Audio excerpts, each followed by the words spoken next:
Әкем ерте қайтыс болған. Анам 3 баласын жетілдірем деп таңның атысы, күннің батысы аянбай еңбек етті. Анама қолқабыс ету үшін мен де бір жағына шығысып, інілеріме қарап, қолымнан келгенше ерте еңбектің дәмін татып есейдім. Кей балалар сияқты азаннан қара кешке дейін ойын қуып, қаңғып жүру деген бізде болмайтын. Тек анамның көңіліне қаяу түспесін деп барынша болысуға тырыстым. Өзімнен кейінгі 2 інімді соңымнан ертіп егістік басында күнге күйіп, беліміз қайысып жүректер төктік. Анам жастай жесір қалғандықтан да ма, әлде бар ауыртпалық өзіне түскеннен кейін деме қатарластарынан әлдеқайда ересек көрінетін. Ақ басқан шаштарын орамал арасына жасырып, көңіліне түскен көлеңкені бізге байқатпау үшін барын салатын. Кей түндері анамның өксіп жылап жатқанынан оянып кетуші едім. Не деп жұбатарымды білмей амалым құритын. Өмір бізді ерте есейтті. Бала болып еркелеу, шолжаңдау деген бізде болған жоқ. Тіпті ойыншықты қолға ұстап ойнап та көрмеппіз ау. Мектеп бітірген соң анам жоғары білім алғанымды қалайтынын айтты. Бар зейінім сабақта алғыр оқушы едім. Бағым жанып оқуға түсіп кеттім. Егер түсе алмағанымда ақысын төлеп оқытуға анамның жағдайы да жоқ еді. Содан бар ықыласым оқуда, ара-арасында жұмыс істеп напақа тауып жүрдім. Шәкіртақымды есеппен жұмсап, тапқанымды қосып ауылға анама жіберіп тұрдым. Бұл кезде анамның да денсаулығы сыр берген. Біздерді жетілдірем деп барын салып жұмыс істегеннің арқасы жиі күркілдеп жатып қалатынды. Бұл кезде інілерім деп қолқанат болуға жарап қалған. Менің жіберген аз-маз қаражатымды бәріне жеткізіп жүретін. Күндіз оқудан шыға алмаймын, түнде жұмыс істеймін. Кей күндері сабақтың үстінде ұйықтап қалатынмын. Басы артық киімім де жоқ еді. Қолыма түскен қаражатты тек ауылға жіберуді ғана ойлап тұратынмын. Жақын араласатын досым бар еді, көрші елден тауар әкеліп үстеме бағасына сатайық деп ақыл қосты. Айналымға ақшаны досым шығарды. Екеулеп жүріп сауда жасауға кірістік. Сабақтан қалған күндері оқытушыларымызбен келісіп ауызбастырығын жасайтынбыз. Дегенде ақшаны ақша табат дегендей ісіміз ілгерілеп берсін. Маусымына қарай қыста шұлық, жазда жеңіл киімдер әкеліп сатып жүрдік. Досым қолы қаттылау Шығайбайдың нақ өзі. Қатты жерге қақ тұрар, қатты ерге бақ тұрар деген рас білем. Әр тиынын ойланып жұмсайтын ол ысырапты ұнатпай. Мен де басы артық ақша пайда болса, жұмсамай тек жинауды білем. Екеуміз қосып шатып жүріп, біраз қаражаттың басын жидық. Ақылдаса келе ортадан шығарып базардан путик сатып алдық. Енді расында ақшаның үстіне ақша қосылып, біраз қомданып қалдық. Оқуымды да, саудамды да қатар алып жүріп, әйтеуір дипломды да қолыма алдым. Менің тырбанып қандай жұмыстан болса да қашпайтынымды білетін достарымның бірі мұнайлы компанияда жақсы жалақылы жұмыс бар екенін құлаққағыс еткен. Достарымнан бағымды ашқан негізі, сол досымның арқасында жұмысты да болдым. Бұл кезде інілерім де қарақанат болып қалған. Менен кейінгісі орта мектепті тәмамдауға таяп қалған.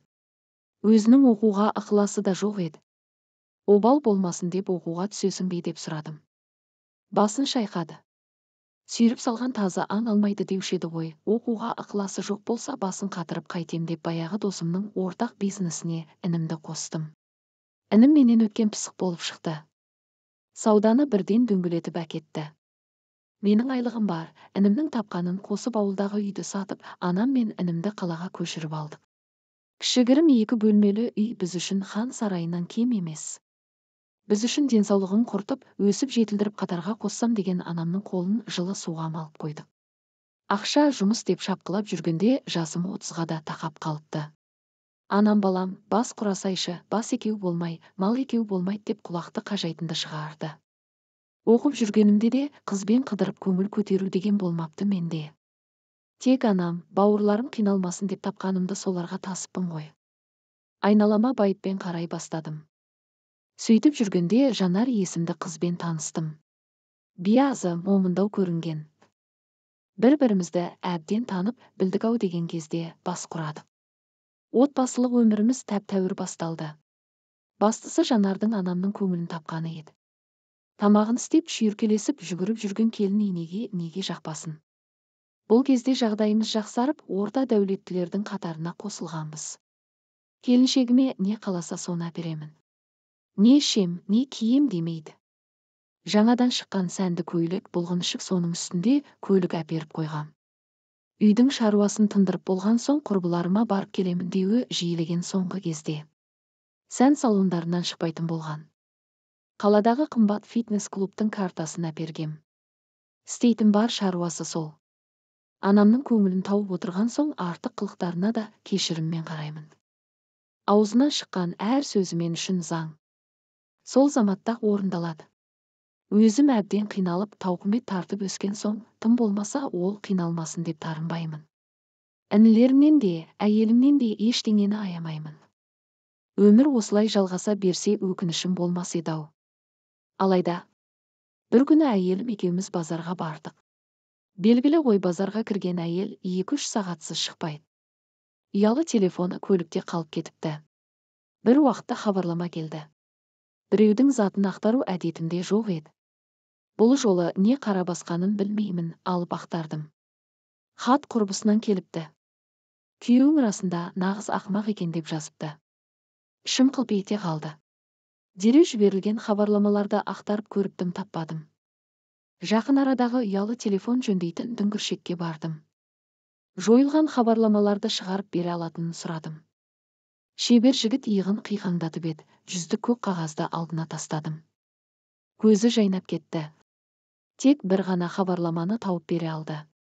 Онда біздің лох ештеңе білмейді деп жазылыпты. Енді басым қатты.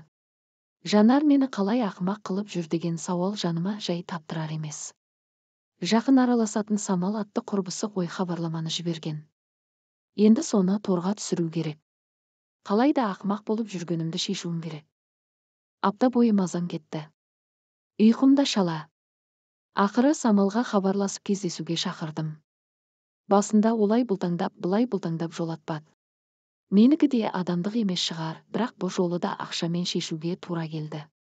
Біраз көк қағазды алдына тастағанымда Самал сайрап қоя берді. Адал деп алған әйелім харам болып шықты. Маған дейінде талайлармен ойнап күлген екен ол. Неге неке түні таза болып шығып еді ғой. Самал маған мынау расында нағыз ақымақ екен ғой дегендей көзі шарасынан шыға, аңтарыла қарады. Той болатын күнге дейін пәктікті салдырып алған доғдырларға. Деп соны да білмейсің бе миғұла дегендей тесірейе қарады. Аяғымның астындағы қара жер қақ айырылып бар жатқандай теңселіп кеттім. Ішім алай дүлей.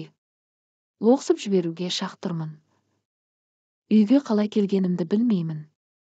Күні түні ұйықтамай жұмыс істеп, адалдап тапқан ақшамда арандап жүрген харамды пышақтап тастауға шақ тұрмын.